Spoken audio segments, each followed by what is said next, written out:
Business as Unusual is a thought-provoking podcast that explores the innovative strategies, disruptive ideas, and unconventional practices driving successful leaders and companies in the ever-evolving world of modern business.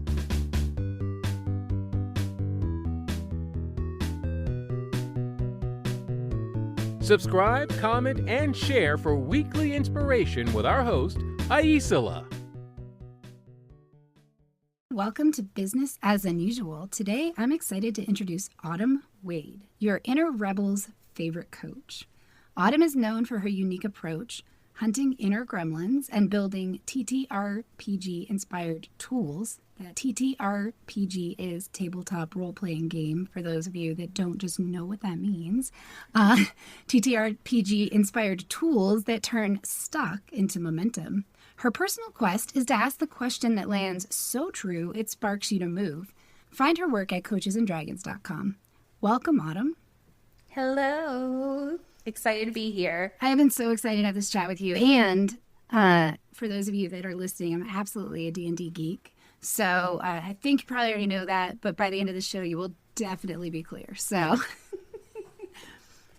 and just to dive right in, I know that one of the challenges that you see a lot is that you run into, when you get with your clients, you start with them, they're often stuck, exhausted, and scattered. They feel totally invisible, and they're really scared that it's always going to be that way. And so how do you work with that challenge? What's your, besides hunting inner gremlins? I mean, I'm sure that's part of it, but well, what does that mean to hunt an inner gremlin? I mean, I think with all of the clients, the first step is always having them be heard, and being able to realize, oh, I'm not on my own. This problem is not unsolvable, because oftentimes we are only having these dialogues in our head, and in our head, it's an awful place to try to solve things and to deal with stuff. So it's that like, oh, I am wonderful and unique and special, but my problems are not. So now what can I do about it? And so that is always kind of where we start, is get it out. Get it out. And get it out. Do you have a specific process for that? I mean, obviously you're having a conversation, but I think getting people to open up, especially about their problems, even when they're there for it. Like, I've gone to therapy and, I kind of sit there and I'm like, I don't know if I want to talk to you. No, I've paid to, right? So how do you stimulate that conversation to be genuinely helpful to them? Yeah. Well, so I feel like part of it is a little bit of a cheat, and I promise I'm not trying to skirt the question, but I've always been this person who people feel like they can just talk to and just say things to.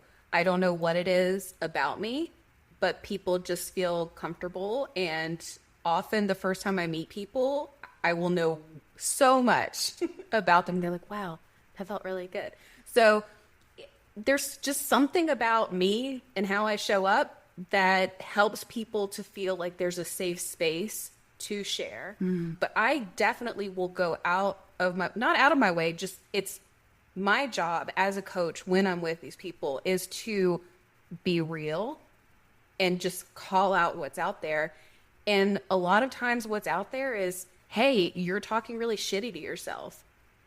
Or, hey, what you're saying, that's really sucky, and then trying to soften it. No, it totally sucks. And so giving a person permission to say, yeah, I hate this thing and I am having a hard time and this sucks.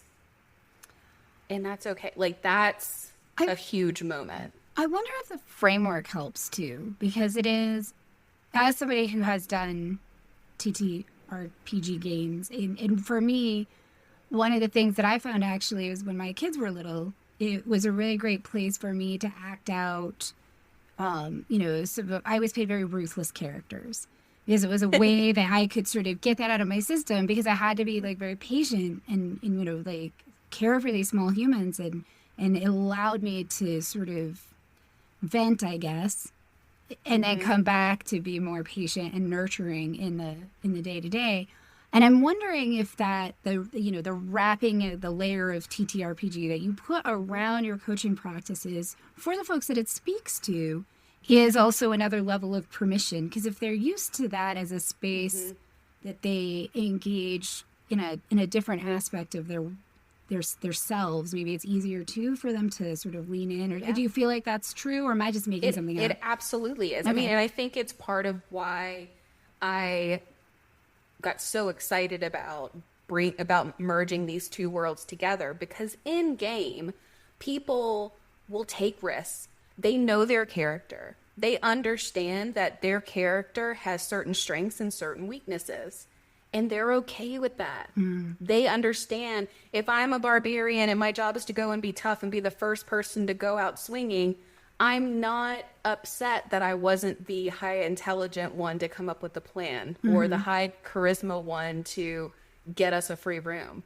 Right. That's not my job. And so they know that in game.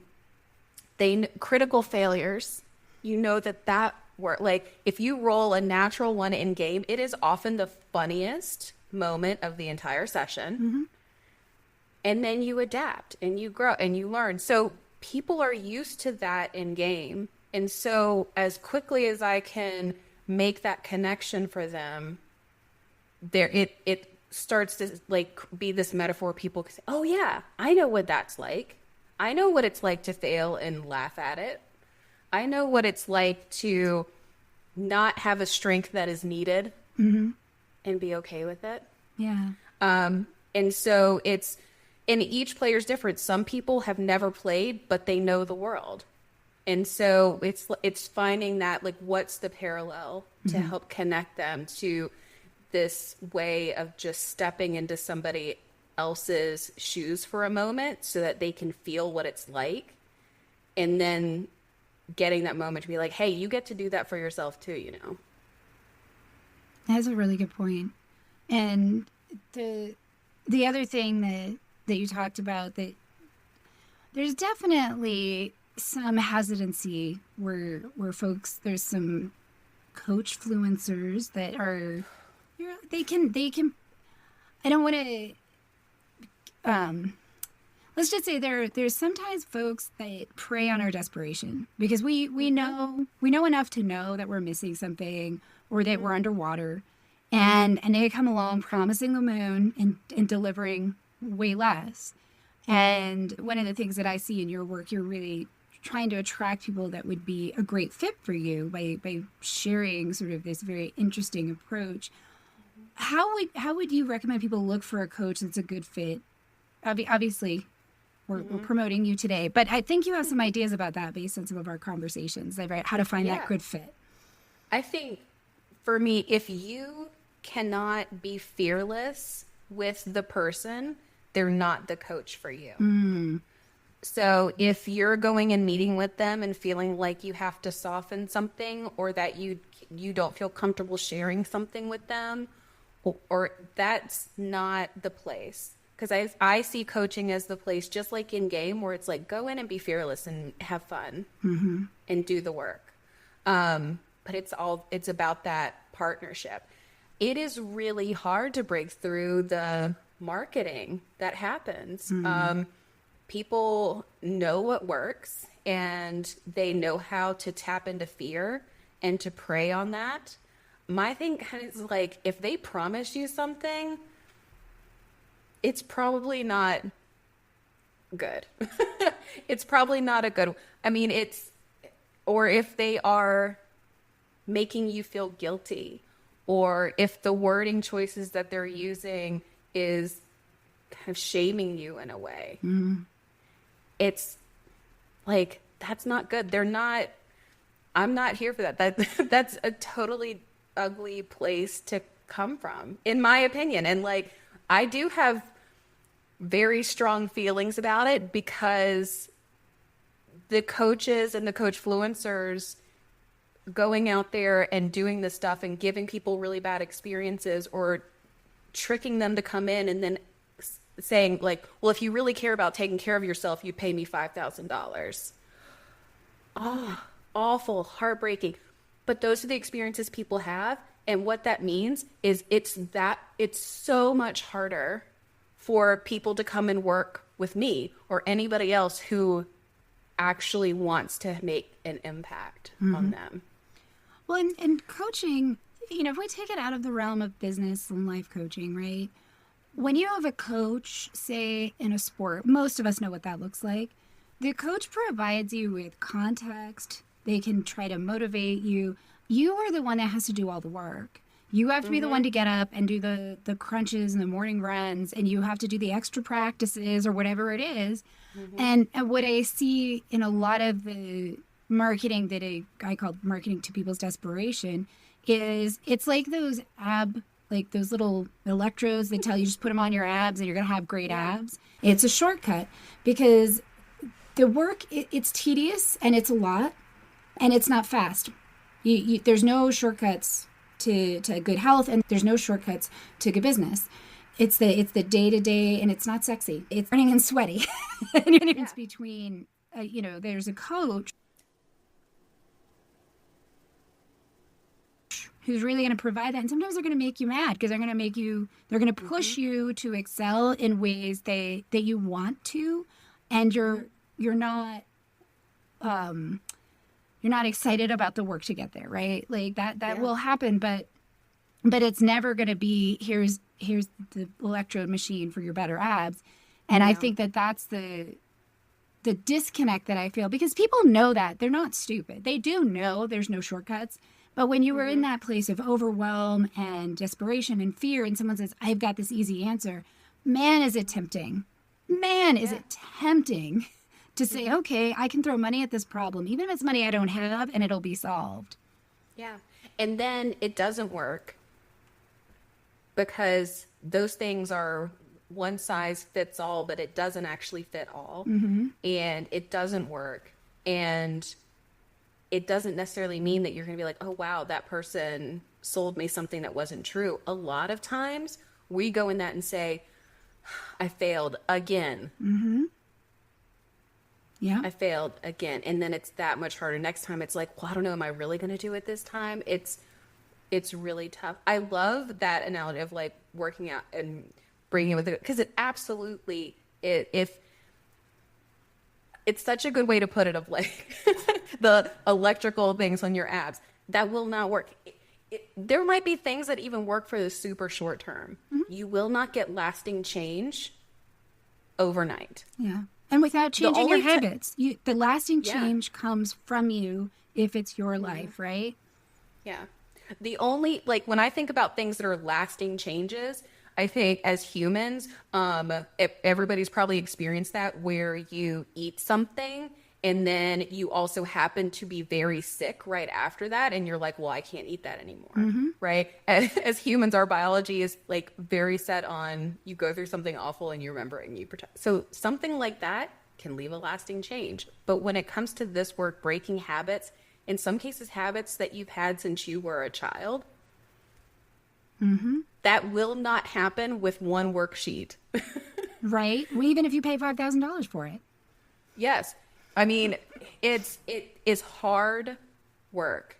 And way I think about my role is I don't have the ansers. And I won't. What are you doing on my podcast if you don't have the answers? Hey. I know. I'm kidding. But but it's true. Like it's hard sometimes because people just say, hey, I just want you to tell me what to do. And it's like, I want you to trust yourself and listen to yourself. Yeah. Like each person is the expert on themselves. My job and a coach's job is to see what is, call out what they're seeing, and help the person learn. I think about coaches as like, you will get there eventually, but with a coach, we're going to help that be a lot smoother, and in some cases, faster. Yeah. But I think that's the difference in some ways between a coach and a mentor. If you're mentoring someone, you will tell them what to do. You'll say, these are the things to do, because you're helping them to build a specific set of skills. And I've definitely worked in both realms. And it is tricky because there are times when people, they need a little structure and context, but they don't necessarily always understand how to ask for that. I know, at least that's what I run into, is that somebody wants a mentor, but they look for is a coach. and or they want a coach, but they find a mentor, and it seems a little bit like an academic distinction, but it is a very different mentality for the work that you're doing and the way that you're going to engage and support someone.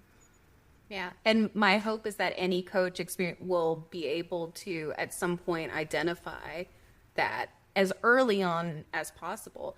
I feel like there will be times that something will come up and, a client will be looking for some kind of advice. I mean, I have over 20 years experience as senior leader in company in IT and operations and strategy. So there's a lot of stuff that I can go out and just blurt. And people will ask for that sometimes. And I'm like, we can talk about that outside of this. But in this session here with you and me now, that's not what I'm here to do. I want for everybody that I meet with to get to be where if I need a mentor, I know how to tap into that for myself. I can get what I need.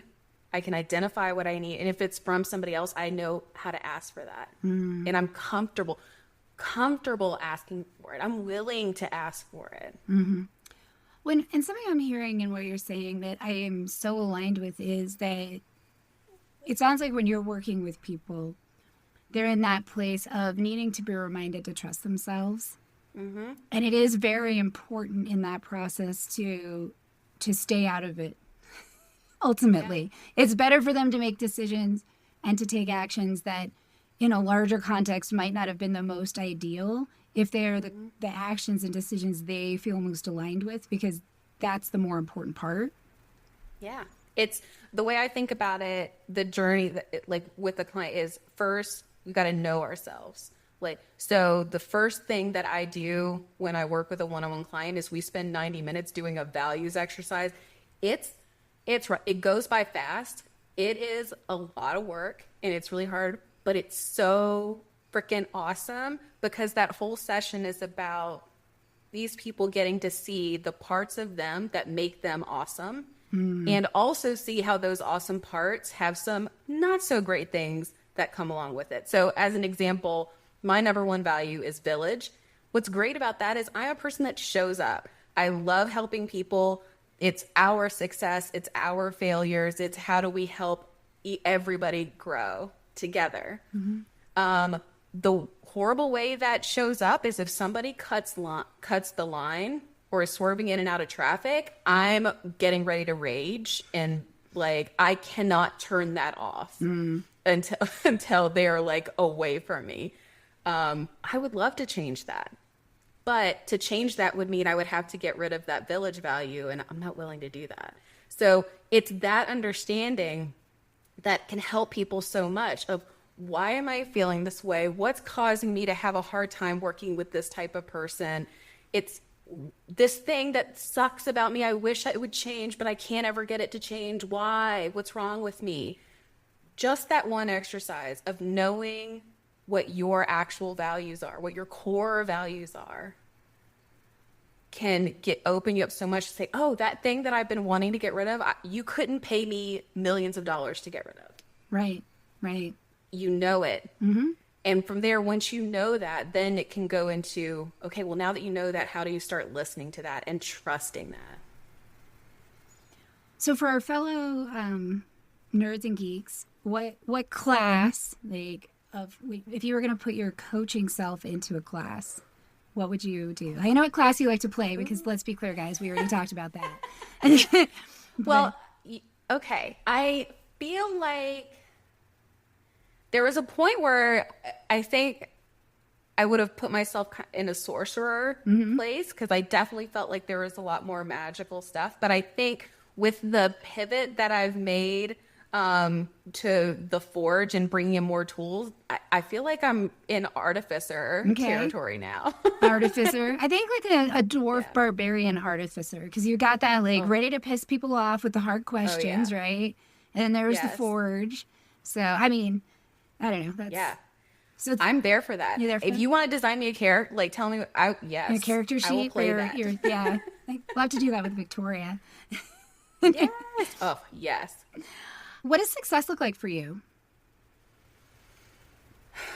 So I think in life, success for me is to find joy. I have a lot of messy things, we all do, that makes it really tough. And it's kind of like I can be in the middle of a shitstorm and still look out the window and see the beautiful leaves there and be like, have that happy, fulfilling moment. Not trying to be happy all the time, just need to be able to find the joy. Yeah. Success with my business. So this is where I try to be like, okay, what is success to me right now? I think overall, I would not feel comfortable ever claiming success if I did it on somebody else's path. The mantra that I try to tell myself since I quit the corporate world and did this is the only wrong path is the one that isn't me. Because there's so many people who will tell you what to do, and it's so easy to say, I just need to copy these people. But if I just do that, I'm living somebody else's life and building somebody else's business, and then I'm going to hate it. Right. So You left for a reason. yes. And so it's very much building what's right for me. And a lot of times I remember that. Sometimes I'll get stuck on something and I'll have to be like, wait a minute. I was on somebody else's path and I didn't know it. And then it's like, okay, well, let's correct. Let's get back over to the other path. Success with my clients. I will always be high-fiving myself at the end of a call if I pissed my client off. Yeah. I want to see that barbarian. eye roll. Yes. Yes.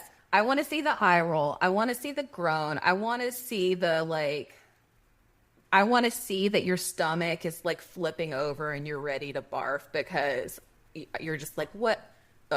I want to feel like if you were here, you would just slap me for that moment. Because that means that I said exactly what needed to be said to challenge something that was holding on to you very closely. So I love those moments. It's not, just to be clear, it's not pissing people off by saying offensive. It's more of challenging. I'm not looking to offend. I'm looking to piss you off with knowledge. What's something you were excited about in your business? So what I'm excited about right now is I'm finishing up my first month with The Forge, which was a business pivot that I made. I was focusing so much on trying to get one-on-one clients. It was sucking the soul out of me, and I was dreading coming into this office every day to work. And so now I'm 1 month in with The Forge where I have membership. So it's kind of like Patreon, but I use Ko-Fi, K-O-F-I. I've got members. I'm getting ready to do my first workshop. I am getting ready to launch the second downloadable tool on the site, which is the gremlin manual, the inner gremlin manual, which is where you get to go and like find your gremlins, hunt them, seek them out, and get rid of them. So that's been a lot of fun. So I'm excited about hitting that milestone and getting the moment to reflect and see how it feels to have been doing this compared to what the past couple of years have felt like in my business. That sounds awesome. For folks that are listening, how do they learn more, follow you, get in touch? Oh, I just launched a TikTok. Woohoo! So very exciting and terrifying all at the same time. It's at Coaches and Dragons on TikTok. I am also posting stuff on LinkedIn, Autumn Wade on LinkedIn. But really the best place to go and track me down is you can go to my website, coachesanddragons.com. And from there you can get to The Forge. You can get to all other kinds of good stuff that we're doing. If you're a coach, I help organize a coach's barbecue. I think you are going to be presenting at that one. I will be, actually. Yes. I'm going to be part of the coach's barbecue. Woo! So I do a lot more because, again, my number one value is village. So you will find me getting coaches together, going and setting up virtual conferences that are completely free and awesome, building tools, doing workshops, being on podcasts. I love doing it all. That's fantastic. And I know that was a really long answer. That's I'm perfect. sorry. No, don't say that. Stop it. You love doing it all. That's the end. That's fantastic. Thank you so much for chatting with me today. I appreciate it. Yay. Thanks for having me. Next week, join me as I discuss how energy, specifically momentum, creativity, and connection, is an essential but often overlooked resource that drives productivity, innovation, and satisfaction in business. Thank you for tuning in to Business as Unusual. Remember, in this ever-evolving world of modern business, it's not about fitting in, it's about standing out. See you next time. Stay curious, stay innovative, and always keep it unusual. I hope you enjoy the show. I love making it. If you did enjoy it, consider hopping over to the review portion of the platform you listen on and letting other people know about it. Or share the episode or the entire show with a friend or subscribe to the show. Definitely reach out, get on my newsletter, follow me on social media, and let me know what you like, what you don't like, and what you'd like to see in the future. Well, we love our guests. Appearance on the Business as Unusual podcast or any Bicurean consulting production is for information purposes only and is not to be considered an endorsement of their business practices, or character. Please properly vet anyone you find through this podcast and generally before you do any business with them. Thank you for listening.